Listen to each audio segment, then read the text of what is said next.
மிகச்சிறந்த சரித்திர பாடல்.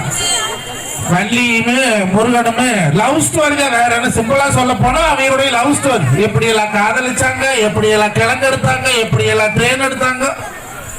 நாமெல்லாம் அந்த காலத்துல மாம்புள்ள ஆத்த பிள்ளைகளுக்கு ரப்பர் பேண்டு வளையல் இப்படி சந்தக்கடை தேர்க்கடை வந்தா வாங்கி கொடுத்தோம். 10 வருஷம் கூட்டிட்டு போய் ஐஸ்கிரீம் வாங்கி கொடுக்குதுப்பா. நம்மளுக்கு இருந்த காலத்துல ரப்பர் வளையலுமே கிடைச்சது. இப்ப இருக்கிற காலத்துல பூரா எல்லாம் டிஃபரெண்டா பொருள் வந்துருச்சு. அந்த காலத்துல வள்ளிக்கு தினமாவும் தேனம் தான் கிடைச்சது. அப்போ அந்த சரித்திரத்தை ஒரு 3 மணி நேரத்துக்குள்ள முடிக்க முடியுமான்னு கேட்டா சிரமம் தான். இருக்கக்கூடிய எல்லா பாடல்களையும் பாட முடியாது. அதுல இருக்கக்கூடிய முக்கியமான கதை அமைதிப்பட சத்யராஜ் நடிச்ச படம். அதுல கேட்டா 4 சீன் சொல்லுவாங்க. என்ற மணியா ஏறி கேட்டிருக்குது. அப்படி ஒரு முக்கியமான 4 சீனை சொல்லி அந்த படத்தை முடிக்கிற மாதிரி இந்த வள்ளிக்கும்மியிலே இருக்கக்கூடிய முக்கியமான கருப்பொருளை கதையாக உங்களுக்கு அடிச்சு கொடுக்க போறது நம்ம நாமக்கல் மாவட்டத்தில். என்னாச்சு மைக்கு வேற கோளாறு பண்ணுது. வீட்டுல பொண்டாட்டி தான் கோளாறுன்னா வெளியே தான் மைக்கு கோளாறா இருக்குது. அதனால ஆம்பளைங்க எல்லாருமே உட்காருங்க. நல்லா உட்காந்து ஒரு பாட்டு முடிச்சதுக்கு அப்புறம் ஒரு பாட்டுக்கு அப்புறம் நீங்க எல்லாம் நல்லா கை தட்டணும். என்ன பண்ணோன்னு எங்க தட்டுங்க பார்ப்போம்.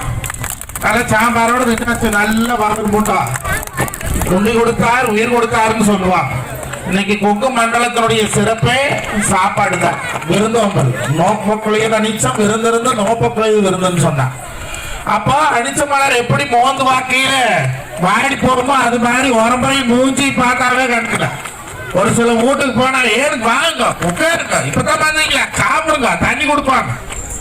அந்த வீட்டுக்கு போறீங்களா வாங்க வாங்க இப்பதான் மாறீங்களா ஏன்னா வந்தீங்க பாக்குற மாதிரி. அப்படி நல்ல விருந்தோம்பல் வந்தோடனே அக்கரைப்பட்டியில நல்ல சாப்பாடு சாம்பாரோட ரசத்தோட தயிரோட. எங்க பக்கத்து எறும்பு தயிர் ஃபேமஸ். ஊத்துக்குழி வெண்ணெய் ஊத்துக்குழி எறும்பு எங்க பக்கத்துல எறும்பு நிறைய உண்டு. ஆனா இங்க பசுமாடு தயிர் எறும்பு தயிர் விட கட்டியா போட்ட அக்கரைப்பட்டி மாமச்சான் கூடத்துக்கெல்லாம் மனசார ஒரு மாமாந்த நன்றிகள். நான் தூரம் கூடத்துக்காரன். நான் என்ற பங்காளி இங்க இருக்கிறேன் சுரேஷ் அழைச்சுதான் வந்தேன். தமிழ்நாட்டிலேயே 9 கோயில்கள் உண்டு. நவகரன் கோயில்கள் மாதிரி அர்த்தநாரீஸ்வரருக்கு 9 திருத்தலம் உண்டு. இது வெகு நாளா இது அர்த்தநாரீஸ்வரன் தானான்னு தெரியாமே இருந்து 70 ஆண்டு காலம் ஆச்சு அதுக்கு கும்பாபிஷேகம் பண்ணி. நல்லா கேட்டுங்க. வருஷத்துல இப்படியே நின்னா ஒரு கடையே நின்றுக்குவேன். போறதுக்காலேயே வரணும். ஏன்னா எல்லாத்தையும் பார்க்கணுங்களா. ஒரு கோயில் கும்பாபிஷேகம் என்பது 12 ஆண்டுக்கு ஒரு தடவை செய்யணுமா. எதுக்காக அப்படின்னா மொதல் 3 வருஷம் சாமிக்கு அறுவரையில் இருக்குமா. வைக்காத 3 வருஷம் சாமி கொடிக்கம்பலத்துக்கு வருமா. வைக்காத 3 வருஷம் சாமி பழிவீரத்துக்கு போகுமா. வைக்காத 3 வருஷம் சாமி கலசத்துக்கு போகுமா. அப்படி கலசத்துக்கு போற சாமியை பழைய வேண்டி கொண்டாந்து அறுவரைக்குள்ள வைக்கிறதுக்கு பேர் தான் கும்பாபிஷேகம்.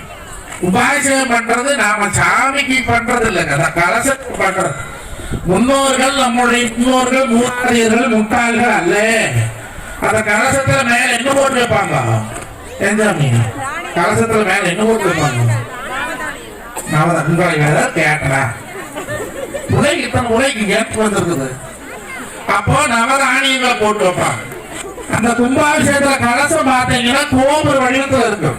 ஏன் உருண்டையா வைக்கலாம், சதுரமா வைக்கலாம், வட்டமா வைக்கலாம்.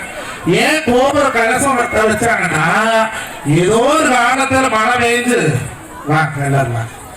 ஏதோ ஒரு காலத்துல மழை பெய்ஞ்சு இந்த ஊரே முழுக்க நிலம வந்தா எப்பவுமே பார்த்துட்டு கோபுரத்துக்கு மேல ஊர் கட்ட மாட்டாங்க.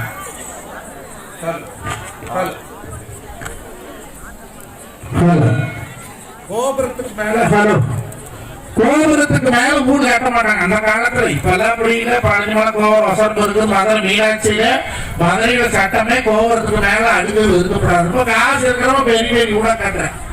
அப்படி ஊரே முழுகிற நிலைமை வந்தாலும் அந்த கலசம் என்ன பண்ணுமா தலங்களா திரும்பி இருக்குமா. ஏதாவது தப்புன்னு சொல்லுங்க மனுஷன் எடுத்து அந்த நவதானியத்துல இருந்து விதைகளை உற்பத்தி பண்ணி சாப்பிடறதுக்கு வேண்டிதான் கும்பாபிஷேகத்துல மேல கலசத்துல அந்த கோபுரத்துக்குள்ள தானியத்தை கொட்டுறது. அதிகமா சாமி கொட்டுவாங்க. ஏன்னா சாமியினுடைய உயிர் காலம் 12 ஆண்டுகள். இன்னைக்குதான் வேலை போய் கடையில வாங்குறோம். தீக்கி வேலை கொடு, பாம்பு வேலை கொடு, புடவை வேலை கொடுக்கணும். அந்த காலத்துல எங்க ஆய் என்ன பண்ணுவாங்கன்னா முக்கோணமா போட்டு வச்சிருப்பாரு. தீக்கி வட்டமா புடிச்சு வச்சிருப்பா, அது பார்க்காது. சதுரமா மாட்டு சாணி தட்டி வச்சிருப்பா, அது புடலங்காது. அதனால விதை கைட்டு வந்தாங்கன்னா அந்த முப்பாட்டத்தோடு எடுத்தா, அந்த வட்டத்தோடு எடுத்தா, இந்த சதுரத்தை ஒவ்வொரு முப்பாட்டத்திலையும் 10 விதையில மாட்டு சாணியில தட்டி வச்சுட்டோம்னா 10 வருஷம் ஆனாலும் அந்த விதைக்கு முளைப்பு திறன் இருக்குமா. அதனால கோயில்ல முளைப்பாரி போட்டு வர பழக்கம் உண்டு. இங்க நம்ம பக்கத்துல தென் மாவட்டங்கள்ல வருஷம் ஒருக்கா முளைப்பாரி கும்மி அடிக்கிறதுக்காகவே எந்த ஊர்ல வேலைக்கு போயிருந்தாலும் அந்த பொட்ட பிள்ளை பூரா போயிருவாங்க. யூடியூப்ல போட்டு பாருங்க முளைப்பாரி கும்மி. அந்த கும்மி வச்சு முளைப்பாரி வச்சு 8 நாள் 10 நாள் விரதம் இருந்து அது வளர்த்தா ஆள் போட்டு வளர்த்துவாங்க. எல்லாம் இத்தனை வயது வருது. எதுக்காக முளைப்பாரின்னு ஒண்ணு வந்ததுன்னா, யாரோட்டு நெல்லு நல்லா முளைச்சு வந்திருக்குதோ விதநெல்லு போய் அவங்கிட்ட வாங்குவாங்க. இப்பெல்லாம் அப்படி இல்லை, பூரா தான் பாக்கிட்டாச்சு.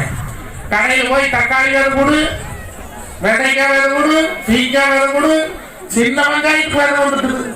அதை நான் பாக்குறாங்க. இப்பெல்லாம் போவிலே சொல்றேன், 8 நாளைக்கு அப்புறம் இதுக்கு ஒரு நோவு வருமுங்க. நட்டு 8 நாளைக்கே நோவு வருமா? 8 நாளைக்கு அப்புறம் நோவு வருங்க. என்ன பண்றது? என்கிட்ட வாங்க, திருக்கி மறுக்கின்னு ஒரு மருந்து கொடுக்குறேன், அதை அடிச்சா சரியா போய். அப்புறம் 15 நாள் நல்லா பூ பிடிக்கணும், ஒரு மாசம் கழிச்சு பூ பிடிக்கல, பூவுல ஒரு நோவு வருங்க. அப்புறம் அதுக்கு என்ன பண்றது? மறுபடியும் என்கிட்ட வாங்க, மறுக்கி துருக்கின்னு ஒரு மருந்து கொடுக்குறேன், அதை அடிச்சு சரியா போய். அப்புறம் நல்ல காய் காய்க்கு கொத்து கொத்தா பூரா காய் பூரா புழு புழுக்குங்க. அதுக்கு என்னடா பண்றது? இங்க வாங்க, இஸ்தி மஸ்தின்னு ஒரு மருந்து கொடுக்குறேன், கொண்டு அடிங்க. சரி, நல்லா பழம் பழக்கிய பழம் பூரா பொட்டு பொட்டு வெடிக்க பொறிக்கிறது இல்லாத, அதுக்கு என்னடா பண்றது? அதுக்கு எங்கிட்ட வாங்க, சஸ்தி மஸ்தின்னு ஒரு மருந்து கொடுக்குறேன். செடி நெட்டுறதுல இருந்து பொறிக்கிறது வரைக்கும் இன்னைக்கு அத்தனையுமே மருந்து. நல்ல சாப்பாடு யார் சாப்பிடணும்?